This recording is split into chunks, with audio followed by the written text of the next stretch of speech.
बिस्मिल्लाहिर्रहमानिर्रहीम। Dear students, अस्सलाम वालेकुम। डियर स्टूडेंट्स, आज हमारा टॉपिक ऑफ डिस्कशन है reading comprehension. Dear students, reading comprehension different levels पे ये वो टॉपिक है जो कि टेस्ट किया जाता है। इसको टेस्ट करने के दो बड़े तरीके हैं। उन तरीक़ों में एक बड़ा तरीका ये है कि इसको क्वेश्चन दिया जाता है और उसका आंसर जो है वो स्टूडेंट ने ख़ुद प्रोड्यूस करना होता है, ठीक है।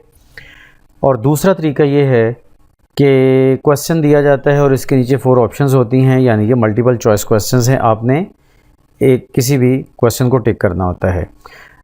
तो आजकल जो ज़्यादातर तरीका चल रहा है वो मल्टीपल चॉइस क्वेश्चंस का है, और लेकिन कुछ जगहों पे आंसर स्टूडेंट के प्रोड्यूस करने का भी तरीकाकार चल रहा है। तो हमारा चूँकि ये जो फोकस है ज़्यादातर वो CSS और PMS और कम्पिटिटिव एग्ज़ाम्स हैं, और वहाँ पे विदाउट ऑप्शंस आता है, यानी कि क्वेश्चन आता है और आंसर स्टूडेंट ने ख़ुद प्रोड्यूस करना होता है।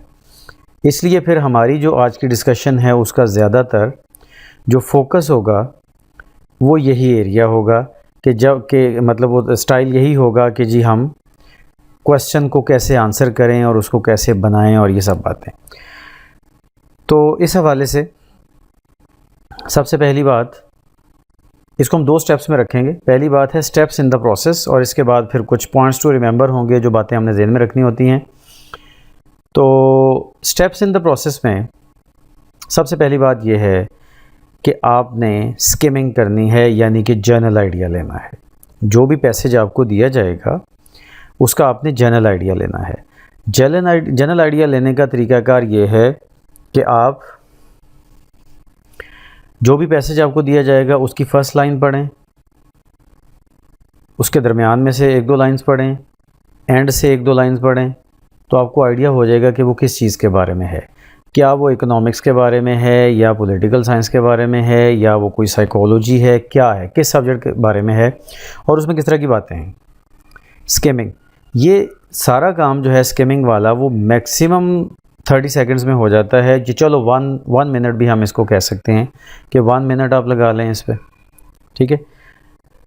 उसके बाद फिर क्या होगा, क्वेश्चंस पढ़ने हैं आपने, टू रीड द क्वेश्चंस पढ़ें। क्वेश्चंस पढ़ने से भी आपको आइडिया हो जाएगा कि हमारा एग्जामिनर हमसे डिमांड क्या कर रहा है, ठीक हो गया। अच्छा, अब ये 2 काम करने से मेरे ख्याल क्वेश्चन पढ़ने पे भी हार्डली 1 मिनट लगेगा आपको। तो इन 2 मिनट्स के अंदर आप इस काबिल हो जाएंगे कि आप एक जनरल आइडिया ले लें और क्वेश्चन के भी मेन जो कह लें कि डिमांड्स हैं वो हमारे माइंड में आ जाएं, ठीक है। इसका फ़ायदा ये होगा कि हमारे माइंड में जो ऑलरेडी नॉलेज उस टॉपिक के हवाले से है वो भी अलाइव होना शुरू हो जाएगा, और हम इस काबिल हो जाएंगे कि हम उस टॉपिक को सही तरह समझ सकें। यहाँ पे कुछ स्टूडेंट कंफ्यूज हो जाते हैं, तो याद रखें कि ये जो नॉलेज हमारे जहन में ऑलरेडी, फॉर एग्ज़ाम्पल इकनॉमिक्स से रिलेटेड वो पैसेज है, हमारे माइंड में इकनॉमिक्स से रिलेटेड पहले से भी कुछ नॉलेज है। अब हम वो जो नॉलेज ऑलरेडी देयर है हमारे माइंड में, वो हम यूज़ करेंगे अपनी रीडिंग स्किल्स में। ये नहीं है कि हम क्वेश्चन के आंसर देते हुए अपने प्रीवियस नॉलेज को यूज़ करेंगे। याद रखें, क्वेश्चन के आंसर जब आपने देने हैं ना, तो उस वक्त आपने सिर्फ उसी नॉलेज को यूज़ करना है जो आपको उस पैसेज में दिया गया है। लेकिन उस पैसेज को समझने के लिए कुछ बैकग्राउंड नॉलेज, कुछ टर्मिनोलॉजी और कुछ इस तरह की चीज़ें वो आपके माइंड में जो पहले से मौजूद नॉलेज है वो ज़रूर आपकी हेल्प करेगा उसको समझने के लिए। तो इस तरह से ये 2 काम आपने पहले 2 मिनट्स में कर लेने हैं, लेकिन उम्मीद है कि ये 1 मिनट 1.5 मिनट में हो जाएगा। मकसद हमारा सिर्फ़ और सिर्फ पैसेज को अंडरस्टैंड करना नहीं है, बल्कि पैसेज को अंडरस्टैंड करना भी है और अपना टाइम सेव करना भी है। क्योंकि रीडिंग कॉम्प्रिहेंशन का क्वेश्चन समटाइम बच्चों का बहुत ज़्यादा टाइम ले जाता है। इसलिए जो मैं टेक्निक आपको बता रहा हूँ इसमें आपकी रीडिंग स्पीड भी बहुत अच्छी होगी, ठीक है। सो इसलिए इसको फॉलो करना है। नंबर 3 पे है जी to have a detail reading. अब आपने डिटेल रीडिंग करनी है। अब जब आप डिटेल रीडिंग करेंगे तो आपकी अंडरस्टैंडिंग भी बेहतर होगी और आपकी रीडिंग की स्पीड भी बेहतर होगी। ठीक है, डिटेल रीडिंग करनी है और डिटेल रीडिंग करते हुए जहाँ जहाँ आप फील करें कि आपके क्वेश्चंस को आंसर करने के लिए कोई रेलेवेंट पॉइंट्स आ रहे हैं, रेलेवेंट इन्फॉर्मेशन आ रही है, तो आप उसको अंडरलाइन करें ताकि आप आंसर देते वक्त उसको फोकस कर सकें। और उसके बाद नंबर 4 पे है जी, to underline the important words related to the questions. हाँ, इम्पॉर्टेंट वर्ड्स, इम्पॉर्टेंट फ्रेजेस को अंडरलाइन करें ड्यूरिंग द रीडिंग। और उसके बाद फिर जहन में रखें कि क्वेश्चंस जो हैं वो 3 तरह के नॉर्मली हो सकते हैं। एक तो स्किमिंग के क्वेश्चंस हैं जिनमें जनरल आइडिया से रिलेटेड चीज़ें पूछी जाएंगी। वो जनरल आइडिया ओवरऑल पैसेज का भी पूछा जा सकता है, प्राइमरी पर्पस, जनरल आइडिया, इस टाइप की कोई बात। और किसी एक पैराग्राफ का भी पूछा जा सकता है। फॉर एग्जांपल 3 पैराग्राफ्स का वो पैसेज है या 2 पैराग्राफ का है, तो उसका सेकंड का, फर्स्ट का, थर्ड का, किसी भी पैराग्राफ का मेन आइडिया पूछा जा सकता है। तो ऐसे क्वेश्चंस को हम कहते हैं स्किमिंग के क्वेश्चंस। इस तरह के क्वेश्चन के लिए जो है ना वो हमें किसी 1, 2, 4 लाइंस में से इंफॉर्मेशन नहीं मिलेगी, बल्कि ओवरऑल पैसेज को जब आप सम अप करेंगे अपने माइंड में तो इसकी इन्फॉर्मेशन हमें मिलेगी। उसके बाद स्कैनिंग से रिलेटेड क्वेश्चंस होते हैं। स्कैनिंग के क्वेश्चंस वो होते हैं जो किसी भी स्पेसिफिक इन्फॉर्मेशन से रिलेटेड होते हैं। ज़्यादातर क्वेश्चंस यही होते हैं जो पैसेज में पूछे जाते हैं। और तीसरे होते हैं इन्फ्रेंसिंग। इन्फ्रेंसिंग के जो क्वेश्चंस हैं उसमें हमने कुछ डिड्यूस करना होता है।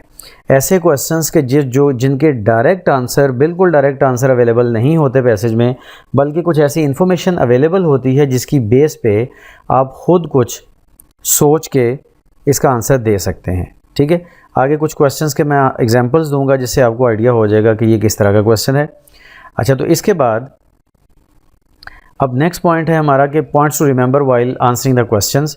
क्वेश्चंस को जब हमने आंसर करना है तो हमने किन चीज़ों को जहन में रखना है। नंबर 1, कंसाइज आंसर होना चाहिए। जितना भी पॉसिबल हो आपका आंसर शॉर्ट होना चाहिए, कंसाइज होना चाहिए, टू द पॉइंट होना चाहिए और 1 सेंटेंस में होना चाहिए प्रेफरेबली।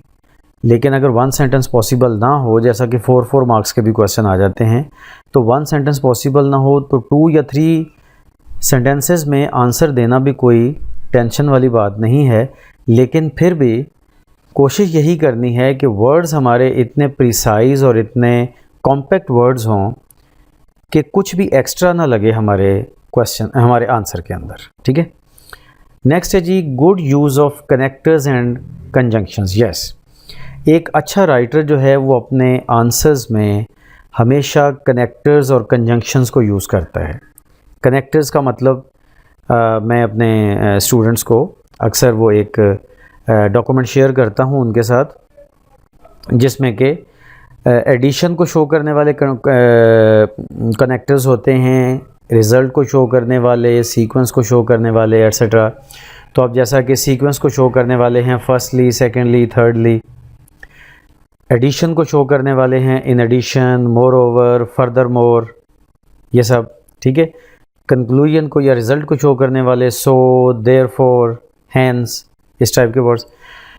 तो ये आप यूज़ करें।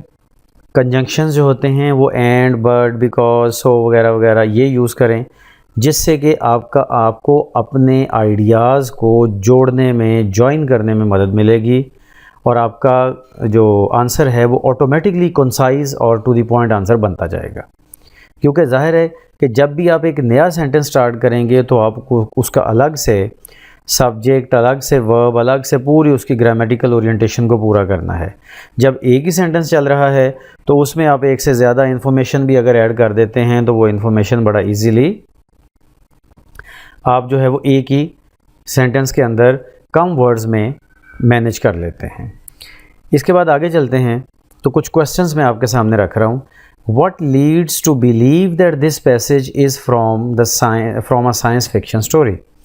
What leads to believe? अब यहाँ ये इन्फ्रेंसिंग का क्वेश्चन है। ठीक है, कि मतलब कौन सी ऐसी चीज़, ये CSS का एक पास पेपर का क्वेश्चन है एक पैसेज से, तो मतलब कौन सी ऐसी चीज़ है जो हमें ये बता रही है, आइडिया दे रही है कि ये जो पैसेज है वो साइंस फिक्शन स्टोरी में से है। ठीक है, तो एक तो बात ये है कि ये इन्फ्रेंसिंग का क्वेश्चन है। दूसरी, क्योंकि लीड लेके हमने कोई आइडिया लेके अपना आंसर देना है। और दूसरी बात ये कि 4 मार्क्स का क्वेश्चन है। अब 4 मार्क्स का क्वेश्चन है तो जाहिर है कि इसके लिए आपको 4 पीसेस ऑफ इंफॉर्मेशन भी ढूंढने हैं वहाँ से पैसेज में से, ठीक है। तो इसके लिए फिर ज़रूरी है कि आपको कंजंक्शंस और कनेक्टर्स वगैरह यूज़ करने पड़ेंगे। ऐसे ही how was the crowd behaving, crowd कैसे बिहेव कर रहा था, प्रोसेस बताना है, ये भी 4 मार्क्स का क्वेश्चन है। तो इसमें 2-3 क्वेश्चन सेंटेंसेस आ सकते हैं, लेकिन अगेन आई वुड से कि सिर्फ 4 मार्क्स होने की वजह से आंसर को खामखा लंबा नहीं करना। आपने खामखा लेंथी आंसर नहीं बनाना कि जी वर्ड्स खामखा डाल दें। इन्फॉर्मेशन होगी तो वर्ड्स, क्योंकि मतलब एग्जामिनर को फ़ौरन पता चल जाएगा कि आपने खामखा इसको लेंथी किया हुआ है या आपके पास वाकई नॉलेज है, वाकई इन्फॉर्मेशन है पुट करने के लिए। तो इन्फॉर्मेशन हो तो फिर आप फर्दर ऐड कर सकते हैं, अदरवाइज़ 1 सेंटेंस भी इनफ होता है। आगे चलते हैं, एक और question, what did the mood of the crowd alter, why did the mood of the crowd alter, why, अब रीज़न बतानी है। तो वो रीज़न भी आप 1 या 2 जितनी भी रीज़न आपको वहाँ से मिलेंगी वो आपने बता देनी है। अगेन इसमें भी आपने कनेक्टर्स वगैरह यूज़ करने हैं। What was the narrator's initial reaction to the thing, अब जिस थिंग की बात हो रही है उसमें इनिशियल रिएक्शन बताना है। इनिशियल रिएक्शन में जो भी आपको वर्ड्स वहाँ से मिलें पैसेज से, उन वर्ड्स को अपने वर्ड्स में आपने चेंज करके और अपने आइडियाज़ की फॉर्म में, अपने वर्ड्स की फॉर्म में इसका आंसर आपने देना है। लेकिन इनिशियल रिएक्शन ही होना चाहिए। सिर्फ 4 मार्क्स की वजह से आपने इसको खामखा लंबा करके उसके इनिशियल से आगे रिएक्शन पे नहीं जाना, सिर्फ इनिशियल रिएक्शन बताना है, ठीक है। और इसी तरह से एक और क्वेश्चन है, why did the writer feel disgusted, तो इसमें भी रीज़न आपने बतानी है कि क्यों उसने डिसगस्टेड फील किया, ठीक है। अच्छा, अब ये कुछ क्वेश्चंस के मैंने एग्जांपल्स आपको दी।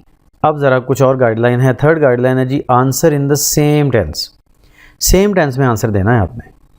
अगर आंसर नॉर्मली जैसा कि सिंपल प्रेजेंट टेंस में पूछा जाता है तो उसका क्वेश्चन सिंपल प्रेजेंट टेंस में है तो उसका आंसर भी सिंपल प्रेजेंट टेंस में होना चाहिए।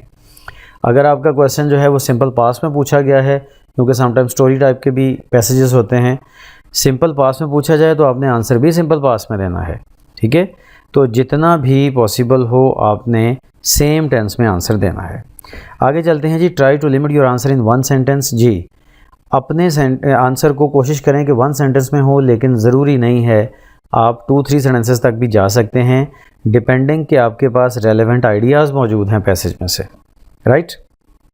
एंड वन मोर थिंग, अगर कोई सिनोनिम या एंटोनिम का क्वेश्चन आ जाता है, right synonym and antonyms in the same part of speech, synonyms या एंटोनिम का क्वेश्चन आ जाता है तो आपने सिनोनिम का एंटोनिम या एंटोनिम का आंसर देते वक्त पूछ लिया जाता है ना सम टाइम कि what is the correct synonym of this word, of this highlighted word in the passage से कोई वर्ड लेके उसका पूछा जा सकता है कि इसका सिनोनिम क्या हो सकता है, इसका एंटोनिम क्या हो सकता है।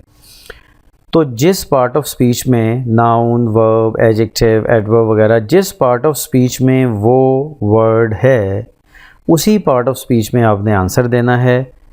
अगर थोड़ा सा आपने चेंज किया तो आपका आंसर गलत हो जाएगा, ठीक है। और इसी के साथ मिलते जुलते ही मैं बात कर दूं कि वर्ब अगर आएगा तो वर्ब की तो फिर फॉर्म्स भी हो सकती है ना, सेकंड थर्ड फॉर्म भी हो सकती है, फर्स्ट फॉर्म भी हो सकती है।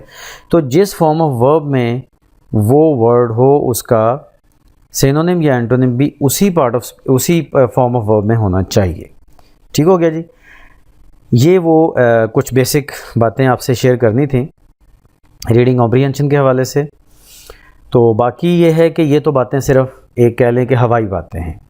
जब एग्जैक्टली आप कोई क्वेश्चन सॉल्व करते हैं और फिर इसका आंसर हमारे सामने आता है और हम उसको चेक करते हैं एज अ टीचर, तो फिर आपकी असल मिस्टेक्स जो हैं वो तो फिर हमें पता चलती है ना।